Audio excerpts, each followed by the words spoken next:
Vadakara MDMA കേസിൽ ഇതുവരെ 3 അധ്യാപകർ ഉൾപ്പെടെ 5 പേർ അറസ്റ്റിലായെന്നും ശമ്പളമല്ലാതെ മറ്റൊരു വരുമാനമില്ലാത്ത അധ്യാപകരുടെ അക്കൗണ്ടിൽ നിന്നും ലക്ഷങ്ങളുടെ ഇടപാട് നടന്നെന്നും ഇന്നലെ അറസ്റ്റ് ചെയ്ത ഇരിട്ടി സ്വദേശി ജിജിലിന്റെ അക്കൗണ്ടിൽ നിന്നും 1 കോടി രൂപയോളം ലഹരി ഇടപാടുകൾ നടന്നെന്നും ലഹരി ഇടപാട് നടത്തിയവരുടെ സ്വത്ത് കണ്ടുകെട്ടുമെന്നും DIG K കാർത്തിക് വാർത്താ സമ്മേളനത്തിൽ അറിയിച്ചു.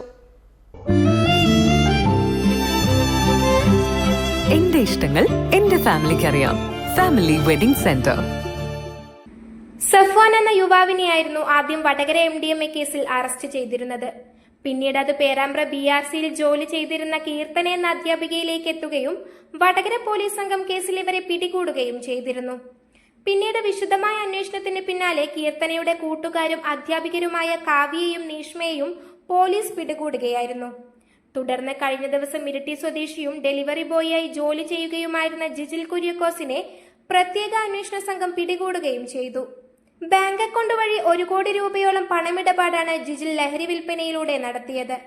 ലഹരി ഇടപാടുകൾക്കായി വിദേശ നമ്പറുകൾ ഇവർ ഉപയോഗിച്ചതായും കുട്ടികൾക്ക് ലഹരി പദാർത്ഥങ്ങൾ നൽകിയിട്ടുണ്ടോ എന്ന് പരിശോധിക്കുമെന്നും ലഹരി ഇടപാട് നടത്തിയവരുടെ സ്വത്ത് കണ്ടുകെട്ടുമെന്നും വാർത്താ സമ്മേളനത്തിൽ DIG K കാർത്തിക്കും റൂറൽ ജില്ലാ പോലീസ് മേധാവി മെറിൻ ജോസഫ് IPS അറിയിച്ചു. NDPS ആക്ടിൽ തന്നെ ചാപ്റ്റർ 5A ഉണ്ട്. ആ ചാപ്റ്റർ 5A പ്രത്യേകമായിട്ട് ഇൻസർട്ട് ചെയ്ത ചാപ്റ്ററാണ്. ഈ NDPS അഫൻസ് കമ്മിറ്റ് ചെയ്യുന്നത് പൊതുവേ എന്തിനാണ്? ഈ പൈസ ഉണ്ടാക്കാനായിട്ടാണ്, സ്വത്തുക്കൾ വാങ്ങിക്കാനായിട്ടാണ്. അപ്പോൾ ഇല്ലീഗലായിട്ട് പൈസ ഉണ്ടാക്കാനാണ് ഉദ്ദേശത്തോടു കൂടിയാണ് ഈ അഫൻസ് കമ്മിറ്റ് ചെയ്യുന്നത് ആളുകൾ.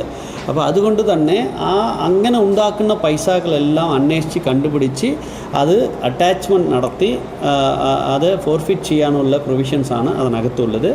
ആ പ്രൊവിഷൻസ് എല്ലാം നമ്മൾ ഈ കേസിൽ ഉപയോഗിച്ച് ഈ സ്വത്തുക്കളെല്ലാം കണ്ടുപിടിക്കും. ഇപ്പോൾ ഇത് ഇങ്ങനെ അന്വേഷിച്ച് വരുമ്പോൾ കൂടുതൽ പ്രതികൾ ഉണ്ടെന്നാണ് നമ്മൾ സംശയിക്കുന്നത്.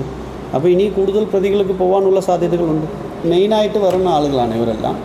ഇവർ പൈസ ഇവരുടെ അക്കൗണ്ടിൽ വരും.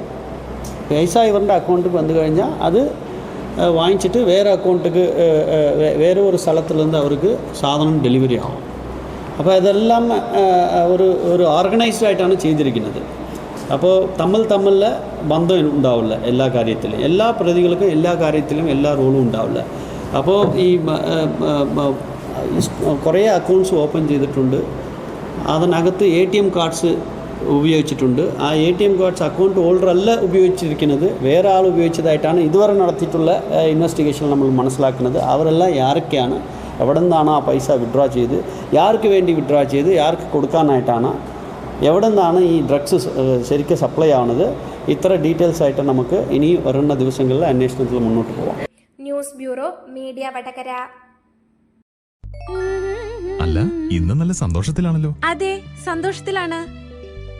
കാരണം ഞാനിപ്പോ പാചകം ചെയ്യുന്നതേ മയൂരം വെളിച്ചെണ്ണ ഉപയോഗിച്ചാണ്. പുതിയ മയൂരം കോക്കനട്ട് ഓയിൽ, കലർപ്പില്ലാത്ത ശുദ്ധമായ വെളിച്ചെണ്ണ. കർഷകരിൽ നിന്ന് നേരിട്ട് ശേഖരിക്കുന്ന നാളികേരം സൾഫറും പുകയും ഏൽക്കാതെ ഉണക്കിയെടുത്ത കൊപ്രയിൽ നിന്നും സംസ്കരിച്ചെടുക്കുന്ന 100% ശുദ്ധമായ വെളിച്ചെണ്ണ. ഇത്രയും നല്ല വെളിച്ചെണ്ണ ഇപ്പോൾ നിങ്ങൾക്ക് വിപണിയിൽ ലഭിക്കുകയില്ല. മയൂരം വെളിച്ചെണ്ണ, ഒരു ഏറെമല സർവീസ് സഹകരണ ബാങ്ക് സംരംഭം.